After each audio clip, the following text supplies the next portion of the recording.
suffit de prendre le métro, il suffit d'aller à l'université pour voir qu'effectivement la France en 20 ans, en 30 ans a profondément changé. Les gens se vivent bien sûr comme Français, mais avec des singularités, avec des spécificités, avec des origines, avec des filiations aussi de mémoire différentes.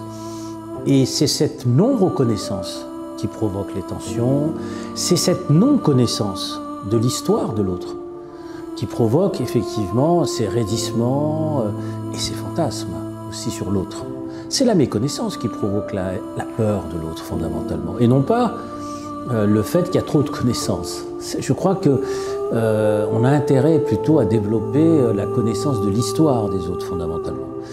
Et par exemple, je cite souvent cet exemple, mais la France est aussi un pays d'immigration. Moi, je préside le musée d'histoire de l'immigration et je me suis rendu compte, par exemple, très simplement, que jamais l'histoire de l'immigration en France n'avait été un sujet donné au baccalauréat en France. Ça n'existe pas. Alors là, je me suis dit quand même, alors qu'il y a des vagues successives, disons, de millions de personnes tout au long du XXe siècle qui se sont succédées, qui ont fabriqué ce qu'on appelle, entre guillemets, l'identité française, comment se fait-il qu'on n'a pas la traduction éducative, scolaire, disons, de cette histoire? Il faudrait peut-être qu'on commence à s'interroger plutôt là-dessus.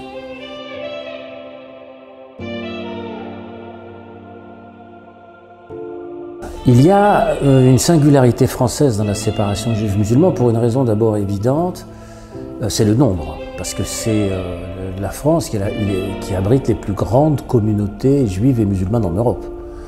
Il n'y a pas d'équivalent, je veux dire, de pays en Europe qui ont une telle densité de population, etc. La deuxième singularité française, c'est que ces populations juives et musulmanes viennent majoritairement du Maghreb.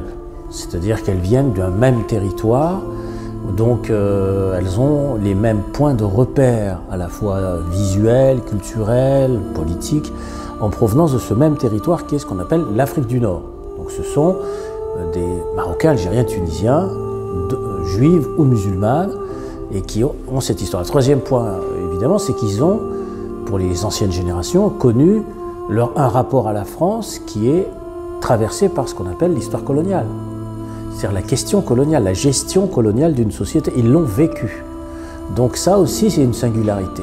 C'est une spécificité française.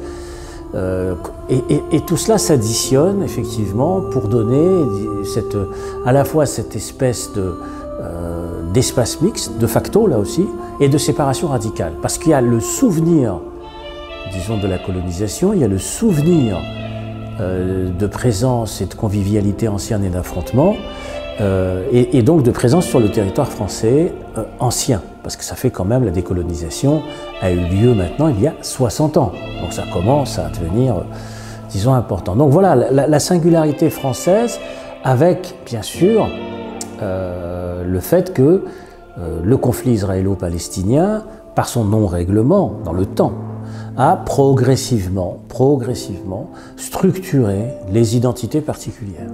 Non pas d'entrée de jeu, mais progressivement, c'est-à-dire le retard pris, le sang versé, les affrontements, etc., fait que ça devient un marqueur.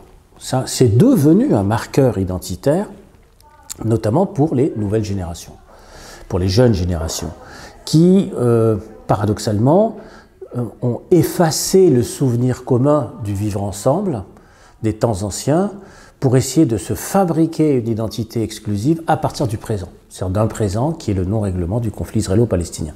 Donc il faut se réapproprier cette mémoire et il faut régler politiquement ce conflit.